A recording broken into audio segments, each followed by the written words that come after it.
Esquicio del vuelo. Voy a dibujar un pájaro que es su mismo vuelo, y un vuelo que aún no tiene pájaro. Vuelo que se crea con su pájaro, pájaro agotado en los tonos de su vuelo. No voy a dibujar un pájaro volando, sino al mismo vuelo dibujándose. Y en mi turno de sentirme Dios, voy a crear un himno para el viento y la memoria. Hola a todos, bienvenidos a Paredro, el podcast de libros, autores y demás actores del mundo literario. Mi nombre es Camilo Hoyos. Esta conversación fue grabada en el marco del Festival Mar de Palabras en Santo Domingo y tiene como invitado a uno de los poetas, ensayistas y pensadores dominicanos más importantes de este momento y de quien uno siempre aprende escuchando sobre poesía y filosofía. Me refiero a José Mármol. Hablamos de su llegada a la poesía, de la tradición literaria leída desde la isla, de la fuerza del Caribe como archipiélago cultural y de una idea que atraviesa buena parte de su obra, la poesía como forma de pensamiento. También conversamos sobre tecnología, porque esto ya no puede faltar, sobre inteligencia artificial, atención y memoria. Un capítulo para entrar en la obra de una voz fundamental de la poesía dominicana contemporánea que les recomendamos enfáticamente. José Mármol es poeta, ensayista, pensador, crítico literario y promotor cultural dominicano. Su trayectoria articula poesía, filosofía, reflexión sobre el lenguaje, pensamiento caribeño e intervención cultural. Para efectos de presentación, conviene introducirlo como una de las voces centrales de la poesía dominicana contemporánea y como un autor que ha defendido la poesía como forma de pensamiento. No olviden que este capítulo, como todos los anteriores, ha sido editado y producido por Natalia Latorre Amarillo. Bienvenidos. José, en primer lugar, bienvenido a Paredro. Gracias a ti, un placer. Quisiera que arrancáramos, José, también para presentarte a la audiencia, desde tu relación durante los últimos 40 años con la poesía. Tú eres académico, eres ensayista, pero la poesía ha sido un espacio muy fértil para ti, no solamente para la proyección de la imaginación, sino para el desarrollo del pensamiento crítico y cognitivo, precisamente, cosa que me parece que encumbra todavía más y legitima el lenguaje poético. ¿En qué momento, si echas la mirada atrás, ahorita con la reciente publicación en Visor, por ejemplo, de tu poesía, si miras atrás, cómo recuerdas que fue ese momento, esa caída del caballo, ese camino de Damasco, Así fue. digámoslo así? Fue una agustiniana caída del caballo. ¿Por qué? Porque lo que desde niño me llamó la atención y puse en práctica como forma de expresión de esas inquietudes por algo que yo no conocía entonces porque apenas tenía 9, 10 años, pero empecé a dibujar en los cuadernos en los que debía anotar las clases en la escuela. Y eh, un, un primo de mi padre, es decir, primo segundo nuestro, mío, esto que era profesor de la Escuela de Bellas Artes en La Vega, en el centro de la media isla, Ok. donde no había mar, aunque yo nací frente al mar, aquí en Ciudad Nueva, en Santo Domingo, cerca de la ciudad colonial, pero cuando tenía 1 año y medio de edad, mi padre, que era oriundo de La Vega, decidió volver con la familia a La Vega, ¿no? Claro, era el año 61, luego del ajusticiamiento de Trujillo, había mucha convulsión aquí política y social, y él prefirió volver a la tranquilidad del interior, ¿no? Entonces yo hacía esas cosas y este primo, que hoy día es un reconocido artista visual, escultor y pintor, radicado en Estados Unidos, se llama Vicente Fabré. Él va a casa, ¿no? Y mi padre le dice, mira, Hochi, como me dicen en la familia, dibuja unas cosas que me gustaría que tuvieras. Y cuando él ve, dice, no, pero él tiene que ir a la Escuela de Bellas Artes aquí en La Vega. Me llevan, pero los profesores dicen, no, él es muy niño, no puede. Y él les dice, pónganlo a dibujar, a ver qué tal. Me entran a un estudio donde está aquel famoso torso clásico, ¿verdad? De mujer, el pie, la mano, etcétera. en esculturas, ¿no? Y yo digo, ¿qué voy a hacer aquí? Nunca había tenido en mis manos un carboncillo y mucho menos un trípode con una hoja de papel bond grande enfrente. Nada, dibujé y dijeron, hay que dejarlo. Entonces me aceptaron. ¿Pero qué ocurrió?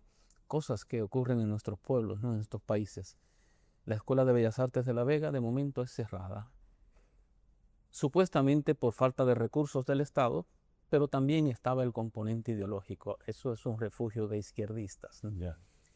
Y yo me veo entonces sin posibilidad de expresar esas inquietudes estéticas. Y a la misma librería a la que iba a comprar el material de pintura, seguí yendo para comprar libros, sin orientación. Mis padres no podían hacerlo por su escasa formación académica. Y ahí me pongo en contacto entonces con la poesía de Rubén Darío, que recuerdo que compré los Cantos de Vida y Esperanza, de Calderón con el teatro y La vida es sueño, de Garcilaso de la Vega con las bucólicas, ¿verdad? Y las églogas, y entre otros con Gustavo Adolfo Bécquer y las rimas y leyendas, ¿no? Así empiezo, me intereso por la poesía y a partir de ahí, como dice Cervantes, una enfermedad peligrosa y contagiosa, pero además incurable. Así ha sido hasta hoy, de manera que se fue así me caigo del caballo de No, las artes visuales y caigo en la estupendo. poesía. Sí, y hay algo que me interesa mucho que está en tu pensamiento y en esto que vamos a estar hablando.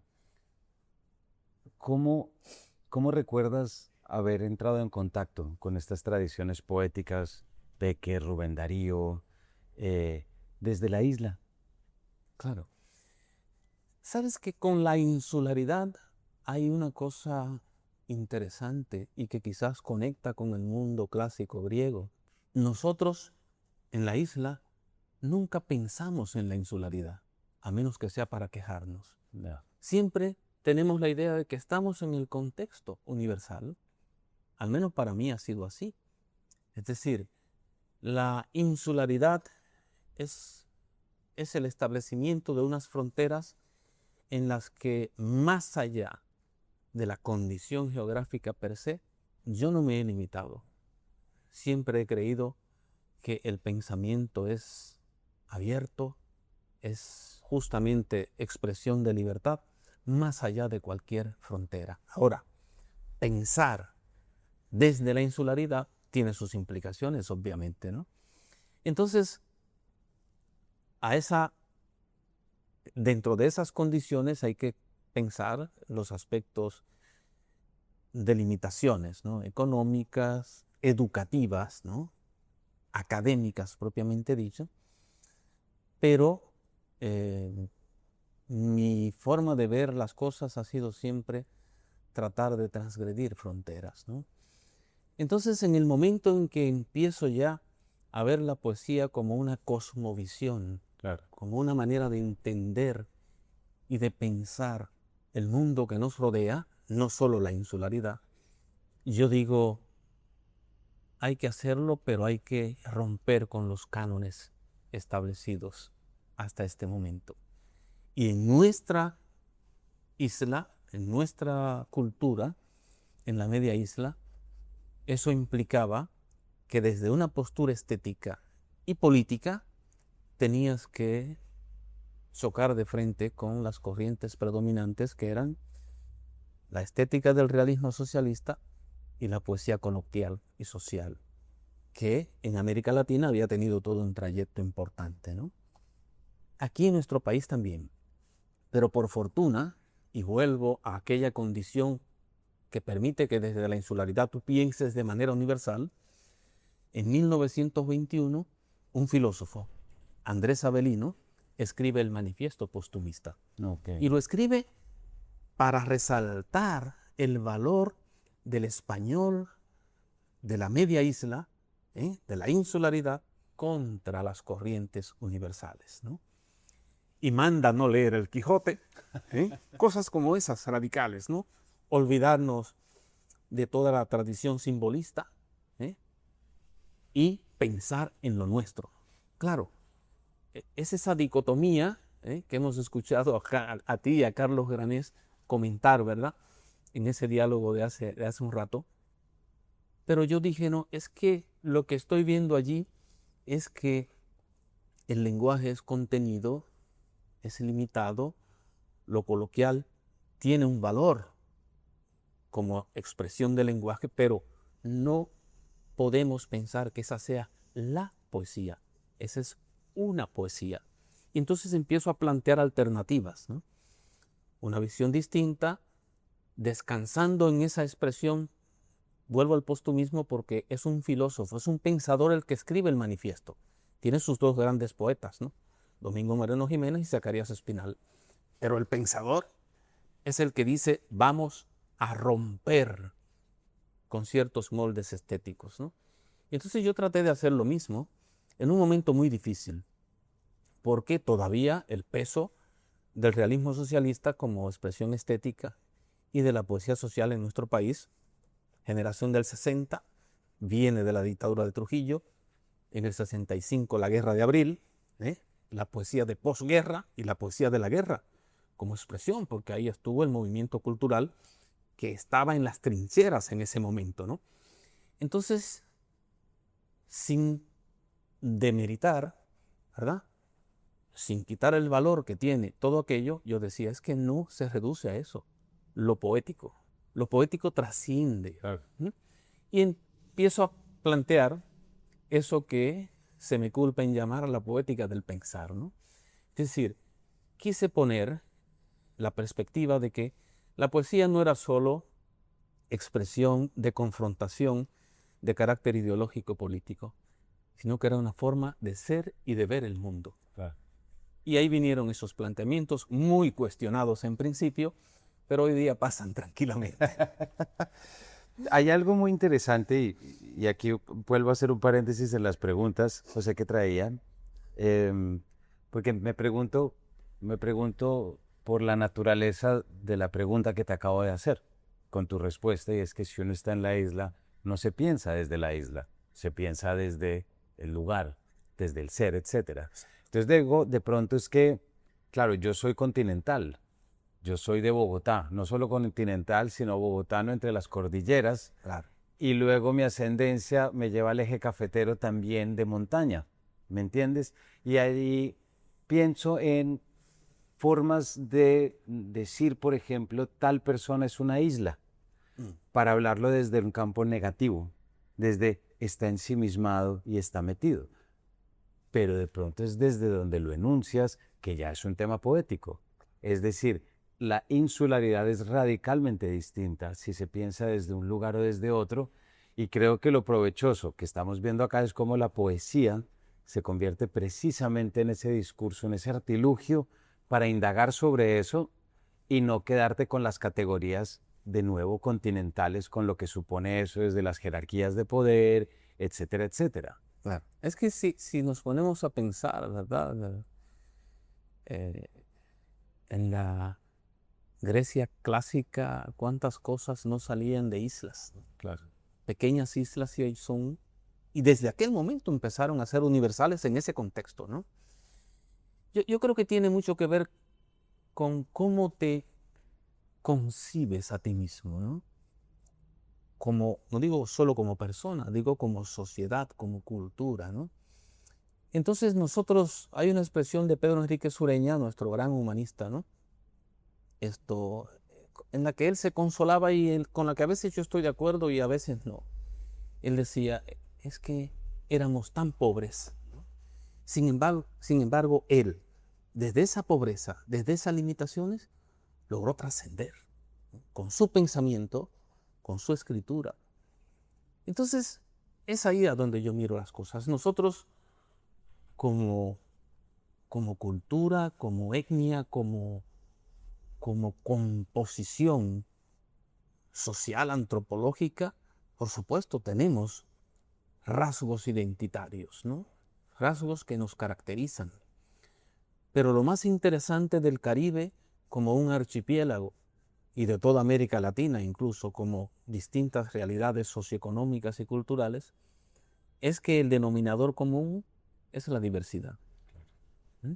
Entonces, el Caribe yo lo veo como un mosaico de culturas, ¿no? y de lenguas, porque el colonialismo nos impuso esa realidad. ¿eh? Pero era una realidad también en los tiempos de los primeros pobladores. No todos hablaban la lengua taína que se habló aquí cuando llegaron los conquistadores, ¿no?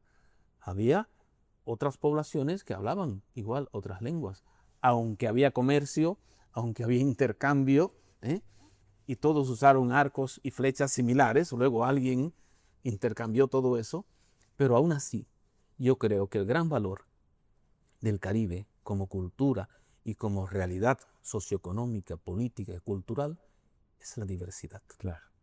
Y fíjate que ahorita que acabas de mencionar archipiélago, yo sé que tú eres lector de Hölderlin y estaba pensando en el archipiélago de Hölderlin, que es el alemán que evoca lo griego. Exactamente. Frente al silencio de los dioses, que luego tú lo lees desde el Caribe y que claro, ahí hay unas capas de sentido, me puedo imaginar. Y que son esos dioses los que, como él dice, nos trazan el camino. Exactamente.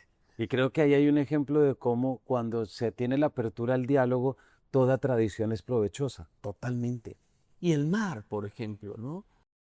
Nosotros tenemos que ver el mar como algo muy complejo. El mar hace posible que se interrumpa lo que éramos a través del proceso de conquista, ¿verdad? Pero el mar al mismo tiempo parecía protegernos de todo aquello. El mar nos distancia, pero al mismo tiempo el mar nos acerca.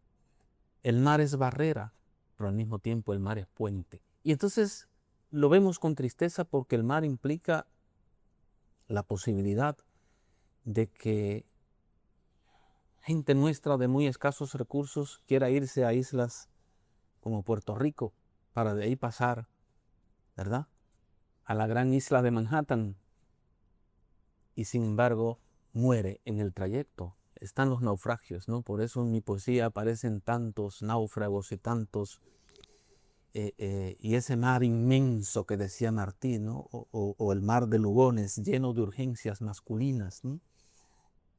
Y es eso, lo vemos de una manera ambigua, pero es nuestra realidad.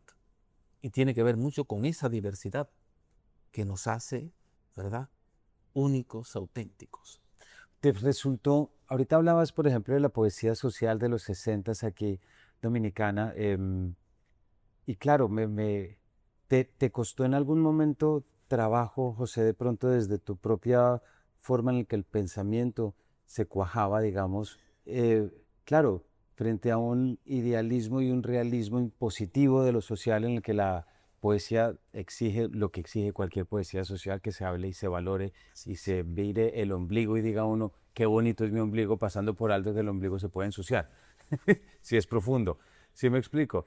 Totalmente. ¿Tuviste resistencias en el momento en el que esta apertura también y este beber de las distintas tradiciones Sí, Camilo, empezó a ponerse? Mucha.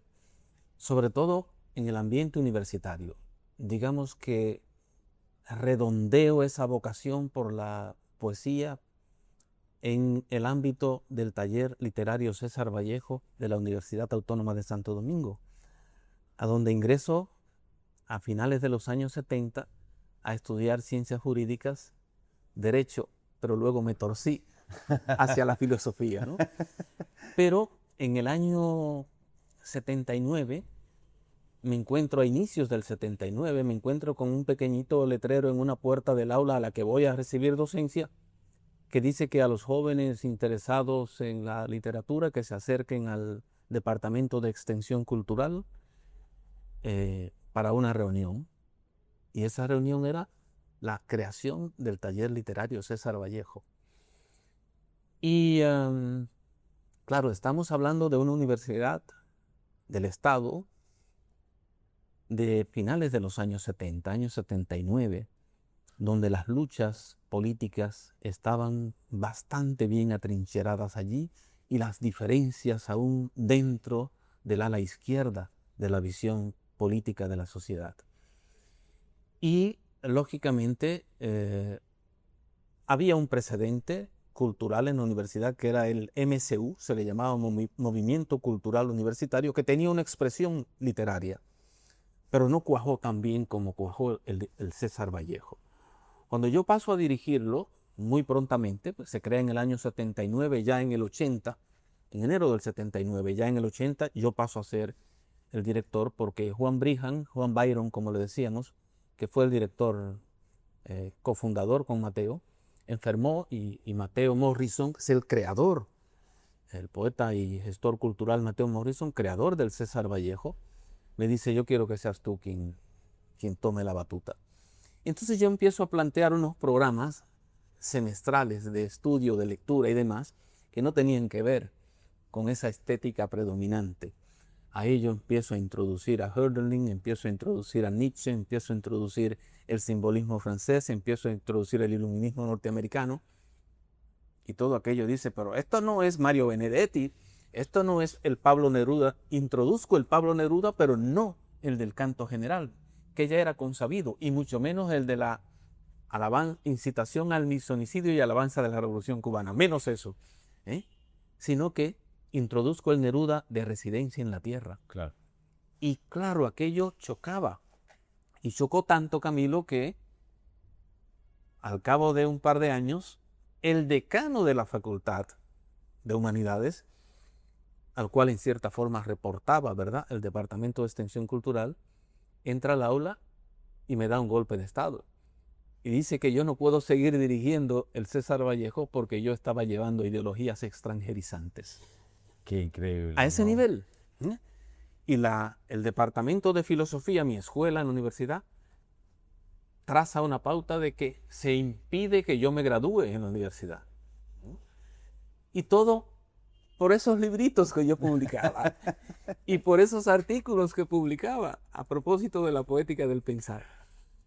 Y tuve que luchar contra todo eso para poder obtener mi título de licenciatura en filosofía, que debió ser con grado de magna cum laude y no me lo dieron, lo rebajaron, en fin, todas esas cosas. Y algunos de los críticos establecidos entonces decían que lo que yo promulgaba y profesaba no era poesía, que era cualquier otra cosa. Y todo eso, sin embargo, yo insistía. Problemática fundamental de la literatura, no solo de la poesía, el lenguaje. La ideología es otra cosa. Sí, Pero decir sí. eso en aquellos tiempos era una herejía y tuve que pagar, pero no me arrepiento todavía. Pero mira que dices, hay algo que tenía acá tú en Ética del Poeta sostienes precisamente eso, es decir, es la transgresión sobre la realidad a partir del lenguaje. Nos acabas de hablar de un episodio de finales de los 70, pero perfectamente, José, esto me podrías estar diciendo que te pasó hace 2 años y te lo creería también. También.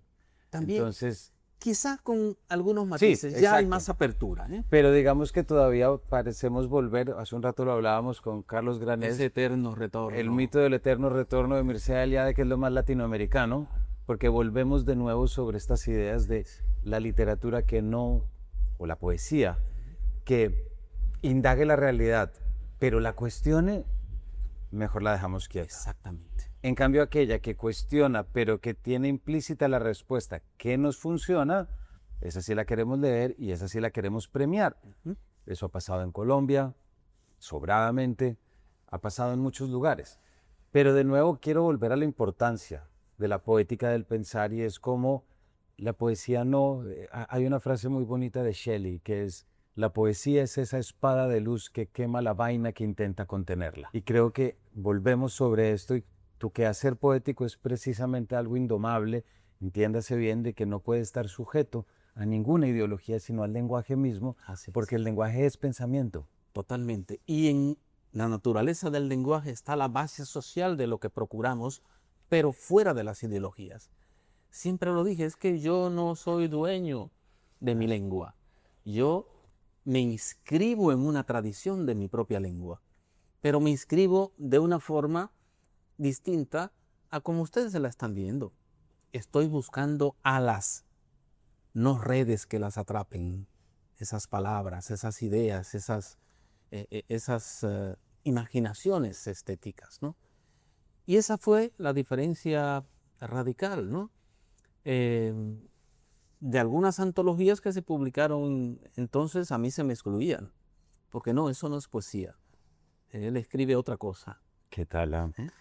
Estoy pensando en el ya 1000 veces citado, pero siempre inagotable, Yo es otro de Rimbaud, Por supuesto. ¿verdad? Por supuesto. Que es que eso es la poesía, el desplazamiento y también la fragmentación y la fractura del lenguaje para poder llegar a otros lenguajes que nos permita mejor ver el propio. Claro. Y lo que nos estás contando es la lucha contra esas imposiciones que no permiten. Y lo que yo planteaba desde entonces, es decir, la postura del poeta, del escritor, del novelista, hasta del ensayista, es siempre ese ejercicio en absoluta soledad en medio de la muchedumbre. ¿Es? Pero es un ejercicio donde lo fundamental es la singularidad de esa voz, ¿eh?, que se está expresando a través de una lengua que es propiedad de una cultura. No es un atributo individual. Claro. Y yo decía, esa es la base social de mi propio planteamiento, ¿no? José, una pregunta. Todo esto que estamos hablando, ¿cómo se materializa en tu quehacer poético? ¿Te estalla de repente? ¿Se te nutre a partir de lecturas? ¿Cómo funciona tu mente creadora? Porque estamos ahorita conceptualizando, Sí. desde lo poético, por supuesto, también, pero yo estoy seguro que no es primero el concepto Así es. y luego el verso. Yo creo que es el verso que luego se lee desde el concepto. Es correcto, es correcto. Yo siempre pienso, cuando se me plantea esto, en una expresión atribuida a Pablo Picasso, ¿no? Es decir, el artista, decía él, debe dominar la técnica, eso, el precepto, el concepto, pero tiene que olvidarlo en el momento de hacer realidad la obra de arte. Y eso es lo que ocurre en mi caso también. Yo no abordo el texto desde una perspectiva preconcebida, ¿eh? Tengo una noción de lo que entiendo que es la poesía, pero lo que me va a empujar a redactar unas cuantas líneas es el aluvión musical de palabras que te llega y que te dice, en esto que tengo ahora mismo en mente está la primera línea de un poema. A ver si puede seguir. Y entonces sigue, en algunos casos, en otros se interrumpe y se acabó. Pero no es que me siente a pespuntear, ¿verdad?, la teoría del poema en el poema mismo, aunque la metapoesía, yo creo que se hace realidad cuando tienes el poema.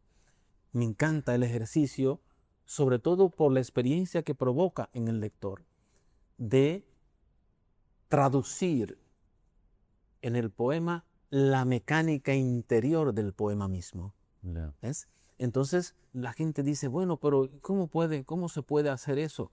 No es que te lo propones, es que te va fluyendo. Claro, tienes la primera versión de un texto, nunca es la definitiva. Luego viene eso que decía Cabrera Infante, que es la verdadera literatura, tachar. Entonces empiezas el oficio de pulimentar el texto y ahí sí puedes decir, aquí voy a dejar caer cierta idea, ¿no? Pero el texto estaba ahí. Lo que estás haciendo es puliéndolo simplemente, ¿no? José, ahora estamos aquí en el marco de Mar de Palabras, inauguró ayer, y ya en la primera conversación, Jorge Volpi y Claudia Piñeiro, aparece inteligencia artificial y aparece algoritmos, ¿cierto? Ineludible. Ineludible. Y luego también, para la audiencia, quien lo haya escuchado ya, está el capítulo que tuvimos con Jorge Volpi, en que también profundizamos sobre la idea de la inteligencia artificial.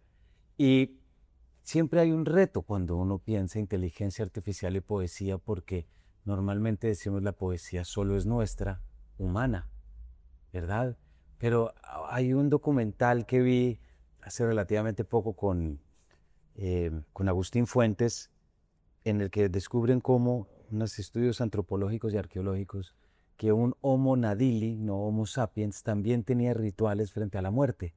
Claro. Lo que nos hace pensar no solo somos nosotros quienes despedimos, y también están los elefantes, y esto nos ha permitido abrir.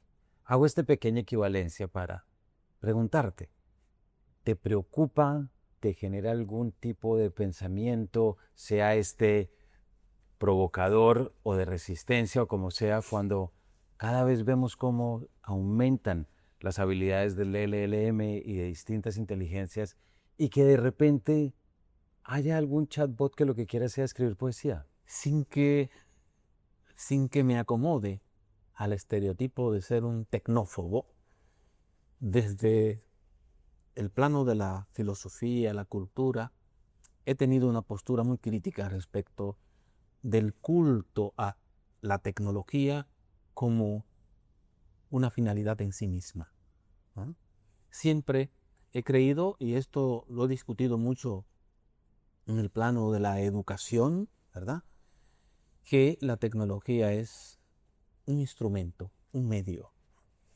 La inteligencia artificial, que a veces la veo desde el ángulo en que Yuval Harari la ve, ¿verdad?, como dice él, un agente enemigo de la civilización, porque puede, y ayer lo veíamos, conducir a su destrucción. Es verdad. Si la inteligencia artificial va a ser capaz, primero, de adueñarse de toda nuestra memoria, y segundo, de ser capaz de generar lo que nosotros entendemos como creación, ¿qué va a ser del ser humano? Dice Harari, un ser irrelevante. Absolutamente irrelevante. Entonces, ¿de qué vale que hablemos de humanismo, de civilización? Pero hay algo peor. Para mí, por ejemplo, un aspecto de las revoluciones actuales en la tecnología, importantísimo y de mucho cuidado, está en los dispositivos, ¿no? Y en eso que solemos llamar las redes sociales, que en más de una ocasión yo he definido como un refugio para el odio, la maledicencia, la irresponsabilidad. Pero que hay algo peor aún, ¿eh?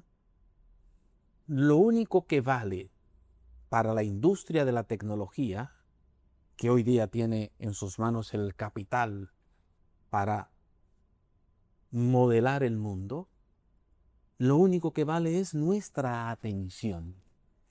Y esa atención la están distrayendo cada vez que nosotros tomamos un dispositivo y nos pasamos horas, Claro. perdidas en ese ámbito, y de ahí la preocupación del filósofo francés Michel Desmourget en el sentido de que lleguemos a ser una sociedad de cretinos digitales. Entonces, esa es, digamos, mi mayor preocupación, ¿no? El hecho de que un niño de entre 3 y 12 años dedique tantas horas a la pantalla, independientemente de cuál se trate, equivalentes en un año a 10 lecciones o 15 para aprender violín. Entonces, eso es preocupante, ¿no? Sumamente preocupante. Y hemos perdido, o vamos perdiendo, no la hemos perdido del todo, vamos perdiendo la memoria que nos caracteriza como seres pensantes y hablantes, ¿no?, que es la de la tradición oral, ¿no? Eso que nos viene conectando desde milenios hasta hoy, ¿no? El valor de la memoria transmitida en la sociabilidad. No es verdad que existen lazos sociales en las comunidades digitales. Eso es una ilusión, ¿eh? La comunidad existe cuando tú y yo nos vemos cara a cara, Sí. cuando interactuamos, ¿eh? Y entonces, si llega esa dictadura que vemos hoy, ¿verdad?, de la revolución digital y las redes sociales, y sobre todo de la inteligencia artificial, a imponer su lógica, entonces sí que habremos perdido toda una civilización y habremos entregado al azar nuestra propia cultura y nuestra propia manera de ser. Y ese es el cuidado que trato de poner siempre, ¿no? Si seguimos distraídos de la forma en que esa lógica que a su vez a lo único que nos invita es al consumismo delirante, entonces dejaremos de ser nosotros mismos. Y ese es el gran peligro. Claro. Hay muchas bondades, por supuesto, para la vida contemporánea, producto de los avances tecnológicos. Claro que sí, pero hay que tener cuidado con aquello que preocupaba a pensadores del siglo pasado como Martin Heidegger y como Hans Jonas, ¿no? Es decir, que la automatización adquiera tanto poder en sí mismo que luego no podamos controlarla. Y ese es el riesgo. Y además, no solamente el riesgo, sino también lo mismo que muchas obras ya nos han dicho que puede pasar. Ahí está la ciencia ficción, si se quiere, ahí está la broma infinita de Foster Wallace frente a la tensión, absolutamente la sumisión a la información carente de atención y de conciencia, como tú estás diciendo. Pero estoy seguro que no solamente a partir de textos de los últimos 50 años, sino que debe haber aparecido ya en otros momentos poéticos e históricos de la humanidad este tipo de riesgos. Recuerdo mucho, por ejemplo, un manuscrito del siglo XII en el que un monje se quejaba y decía que ya no se podía concentrar. Y uno dice, hombre, ¿cómo estaría ahora? En aquel momento en que imperaba, como dice Byung-Chul Han, la demora contemplativa, ¿no? Exactamente. Pero la pregunta es, ya que nos has hablado tanto, José, ya para los minutos que nos quedan, de tu habilidad y interés siempre en cruzar estos tiempos y estas fronteras, ¿hay algún poeta, algún poema o algún cuadro también que te sirva un poco, no tanto de consuelo, porque eso ya suena un poco fatalista, ¿no? No tanto de consuelo, pero que sí te brinde cierta ayuda, brújula, astrolabio, lo como querramos decir en términos marítimos, al cual tú recurras y que de pronto nos puedas dejar como recomendación? Mira, en poesía, si yo tuviera que calcular relecturas, Sí. por eso, por volver a un espacio donde te sientes que te encuentras, ¿no? Que sabes que estás siendo tú y que te conformas con ese yo que te ha acompañado hasta el minuto en que estás leyendo, y yo te diría que ese Neruda de Residencia en la Tierra para mí es esencial. Esencial. O el Vallejo de los poemas humanos, ¿no? Y de Trilce. Son dos autores a los que yo tengo que referirme casi de manera paralela, ¿no? O paralelamente, no casi, paralelamente. Y en la plástica hay un cuadro que para mí representa la gran pregunta que debemos hacernos como humanidad y como civilización. El Bosco y el Jardín de las Delicias. Y así puedes ir de un punto a otro, pero eso te vuelve, ¿no? Te hace pensar, mira aquí, pon la mirada aquí. Y tienes todo, desde la posibilidad del paraíso hasta la puerta del infierno.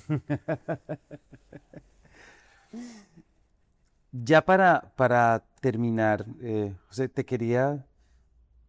ya nos dejaste algunas referencias, pero aquí en Paredro creemos mucho que la lectura, la escritura y esa poética del pensar son fundamentales para seres sociales, pero también para el bienestar mental, prácticamente.